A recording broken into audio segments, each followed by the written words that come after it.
안녕하세요. 유원정입니다. 반갑습니다. 더 가까이 할까요? 네, 저는 오늘 제가 지구에서 어떻게 살고 있는지 같이 이야기 나누려고 왔습니다. 네, 저는 지구에서 재미나게 살고 있는데요. 좀 지구에서 특히 한국에서 조금 살기가 힘들었던 데가 있었어요. 그래가지고 영국에 잠깐 놀러 갔었는데 그 놀러 갔던 마을에서 어떻게 살면 될까 이걸 배우고 왔습니다. 그래서 그 마을에서 어떻게 살까 이런 공부를 하게 된 마을이 있는데 그게 전암마을이라는 곳이었어요. 전암마을은 이미 그 마을 사람들이 모여서 이 지구가 기후 위기에 큰 어려움을 겪을지 모르니 우리가 잘 살 수 있는 마을을 같이 한번 만들어 보자. 그래서 실천적으로 사는 그런 마을이었거든요.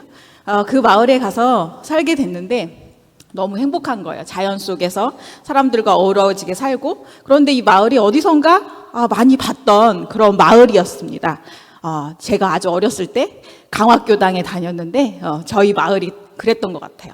그래서 그런 마을에서 살게 됐는데 제가 사실 큰 선물을 갖고 있더라고요. 한국 사람이기 때문에 한국 사람이 나무를 굉장히 많이 알고 계시는 거 아시죠? 아마 나물 많이 드실 겁니다. 그래서 그런 나물을 어떻게 먹는지 뭐 이런 것들을 같이 그 마을 사람들에게 알려주고 그런 공부들을 같이 나누는 그런 시간들을 같이 가졌는데 그런 것들을 굉장히 좋아하시더라고요. 그래서 제가 어느 순간 굉장히 영국 사회에서 유명한 사람이 됐어요. 풀 뜯어먹는 사람으로. 그리고 풀은 어떻게 뜯어먹는가, 어떻게 하면 좋은가, 뭐 이런 것들을 이야기하면서 같이 가까워지게 됐는데 그 중에서 그 풀을 뜯어먹고 자연과 가깝게 살고 싶어 하는 사람들이 또 저에게 부러워하는 것이 하나 있었는데 그게 저는 이제 교당을 다녔기 때문에 명상하고 어떻게 선을 하는지 이런 방법을 알았거든요. 그래서 작은 선방을 운영해서 자연과 더불어 살면서 어떻게 마음을 다스리면 좋을지 이런 것들을 같이 나누는 그런 모임을 했습니다. 그런데 제가 그 모임을 할 때 돈을 받지 않고 저에게 올 때는 아주 작은 선물을 가져오라고 했어요. 조금 아름다운 선방을 제가 만들고 싶었거든요. 그래서 저에게 올 때는 돌 하나 아니면 나무 하나 이런 걸 가져오라고 해가지고 같이 명상하고 난 후에 집을 지었습니다. 조그맣게 집을 지었는데 2달 동안에 같이 명상하고 집을 지으니까 아주 근사한 명상터가 됐습니다. 그 공간에서 굉장히 많은 것들을 배웠고 제가 이제 한국에 돌아가면 이런 것들을 좀 나누는 그런 공간을 만들고 싶어서 지금은 한국에서 전암마을 운동을 하고 있고요.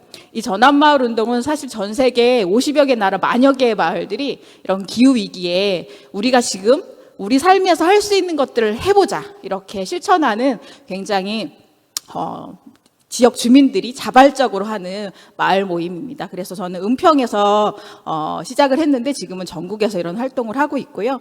그 배경으로는 퍼머컬처라고 해서 자연을 닮게 사는 의식주를 어떻게 자급할 것인가 이런 것들을 공부하는 그런 공부를 했는데 그걸로 땅도 만들고 그래서 좀 이렇게 아름다운 공간들을 만드는 그런 활동들을 했습니다. 그래서 그 공간을 통해서 많은 사람들, 지역 거점들을 만들어냈고요. 그 사람들과 함께 여러 가지 활동들을 진행하고 있습니다. 또 원불교 환경연대하고는 같이 여러 가지 활동을 하고 있는데 그 중에서 그 나이만큼 나무를 심자. 그래서 숲밭을 만드는 활동을 하고 있는데요. 그 나무를 심는데 그냥 나무를 심는 게 아니라 자연을 모방해서 심는 거를 이제 퍼머컬처 중에 한 방법이라고 합니다. 우리가 산에다가 나무를 심고 물을 주나요? 풀을 매나요? 아무 화학 비료를 주나요? 그렇지 않잖아요. 이런 것처럼 그런 것들을 스스로 할 수 있는 그런 공간을 만들어서 많은 사람들이 같이 누릴 수 있는 그런 공간들을 같이 만들고 있습니다. 그런데 이번에 코로나라고 하는 인류의 큰 재앙이 왔습니다. 그래서 저는 사람들과 인과의 숲이라고 하는 프로젝트를 시작했습니다. 이 코로나는 그냥 온 것이 아니라 우리에게 인과로 온 것이다. 그래서 원불교와 함께 연대하기도 했지만 많은 시민들이 같이 참가해서 나무도 심고 한 500여 그루의 유실수들을 같이 심었습니다. 앞으로도 이 숲을 통해서 어떻게 우리가 탄소를 저장하고 그리고 산소를 더 배출할 수 있을지 이런 것들을 궁리하는 모임들을 해 나가려고 합니다. 그런데 이 코로나를 통해서 제가 느낀 거는 어찌 보면은 이 코로나가 우리 지구에게 또 우리에게 선물을 준 게 아닌가. 한번 멈춰서 가라. 다시 한번 봐라. 지금까지 인과를 어떻게 만들어 왔는가 이런 거를 보라고 했던 것 같아요. 이번에 코로나 때 되게 의미심장한 일이 있었습니다. 사람들이 휴지를 사느라고 난리가 났었어요. 한국에서는 그렇지 않았는데 다른 나라에서는 부자들도 휴지를 못 사가지고 정말 난리가 났습니다. 왜 휴지를 못 샀겠습니까? 그동안은 휴지가 어디서 어떻게 오는지 아무도 생각하지 않았던 거예요. 그 휴지가 저 먼 나라에서 생산해가지고 배를 타고 비싼 석유를 들여가지고 이렇게 멀리서 온다는 걸 아무도 생각하지 못했다는 거죠.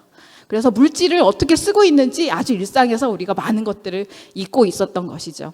그런데 이 코로나 이후에 많은 사람들이 자성을 했습니다. 특히 유럽 사회에서는 이렇게 살면 안 되겠다. 천천히 살자 이렇게 하면서 파리 같은 경우에는 아주 불편하게 살겠다고 스스로 시민들이 자발적으로 이렇게 어려운 공약을 낸 시장을 뽑아줬어요.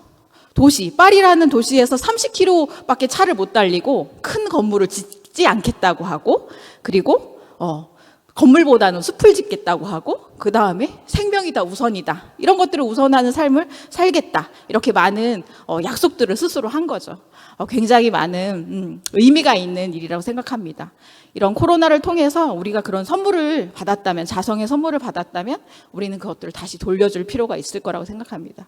제가 이번에 코로나와 관련돼서 많은 유럽에 있는 친구들이나 젊은 학생들, 청소년들이 거리에 나와서 기후 위기가 이런 코로나를 만들어냈으니 우리가 자연을 더 파괴하지 말자, 우리가 더 소비하는 이런 삶의 패턴을 더 이상 살지 말자, 이렇게 하면서 시위하는 학생들을 만났는데요.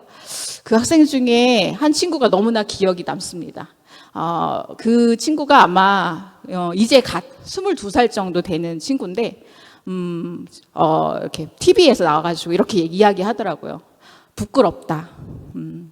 내가 22살을 살았는데 22세기가 오지 못하게 할까봐 내가 계속해서 소비하고 내가 더 많이 욕심을 내면 22세기가 오지 않을까봐 너무 부끄럽다.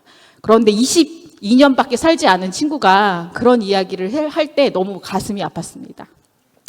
22세기가 오게 할 수 있는 방법이 있습니다. 삶에는 가장 필요한 게 의식주의죠. 아주 인간의 기본적인 거라고 생각하는데요. 그 의식주를 조금 더 자성의 도로서 갖는 것이 굉장히 중요하다고 생각합니다. 지금은 의식주에 굉장히 많은 욕망들이 들어있죠. 허위의 욕망. 힘들고 피곤하고 지치면 우리는 보상을 받고자 하는데 그걸 돈으로 혹은 소비를 해서. 그런데 티셔츠 한 장을 내가 기분이 안 좋아서 사면 딱 15분 기분이 좋고 말거든요. 그런 것들 때문에 사실 지구가 계속 병들고 있습니다. 계속해서 빨리 가야 되고 더 열심히 살아야 되고, 그렇기 때문에 그런 스트레스를 소비하는 데 막 쓰고 있죠. 그래서 물질이 마치 굉장히 진보한 것처럼 보이지만 물질은 사실 계속해서 진보했다기보다는 퇴보하고 있었습니다. 사용 방법을 잘 모르고 있었던 거죠. 우리의 정신이 따라가지 못했던 것입니다. 그래서 우리가 어떻게 그것들을 바꿀 건가? 그래서 지구가 이렇게 어려운 상황에 처했는데 우리는 시스템도 바꾸고 많은 것들을 해야 되겠지만 가장 중요한 게 있습니다. 우리의 인식의 전환을 하는 것이죠. 그런데 인식의 전환은 굉장히 묘한 것이에요. 오늘 제가 기후위기를 얘기하고 북극에 대해서 얘기를 하고 막 빙하가 녹아가지고 곰이 막 굶어 죽고 이런 영상을 우리가 TV에서 막 보면 눈물이 나고 너무 마음이 아픕니다. 그런데 그것도 딱 1분이고 5분이에요. 그런 게 아니라 그 1분 후에 바로 행동해서 아까 봤던 그 휴지가 도대체 어떻게 물질로 나에게 왔는가 다시 한번 연결하는 작업을 해봤으면 좋겠습니다. 내가 오늘 썼던 이 휴지가 사실은 30년 된 나무였으면 어떻겠습니까? 그리고 오늘 내가 썼던 물이 담겨졌던 페트병이 100년 후에도 썩지 않아가지고 다른 동물들을, 다른 생명들을 상하게 하고 있다면 어떻겠습니까? 그래서 저는 물질을 쓰는 방법이 그 관계들을 연결하고 깊이 사유할 때 제대로 물질을 쓰고 물질을 개벽적으로 쓸 수 있다고 생각합니다. 저는 그래서 이 기후위기 시대에 우리가 해야 될 일은 물질은 비우고 그 물질이 비어진 사이에 정신을 채워야 된다고 생각합니다. 그 인과의 굴레 안에서 우리가 제대로 된 인가를 쌓는다면 22세기가 오지 않을까 생각이 들고요. 지금 제가 이렇게 말씀드리고 있는 이 순간, 하나, 둘, 셋 이렇게 말하고 있는 이 순간에도 지구상에서 생명의 한 종이 사라졌습니다. 그런데 우리가 앞으로 10년 동안 더 많은 이산화탄소를 배출한다면 그 종이 우리가 될 수 있습니다. 여러분, 그 인가를 끊어내고 순리의 인가, 순환의 인가를 바꿔주셨으면 좋겠습니다. 그리고 아까 부끄럽다고 말했던 그 청년 앞에 부끄럽지 않은 그런 인가를 쌓았으면 좋겠습니다. 감사합니다.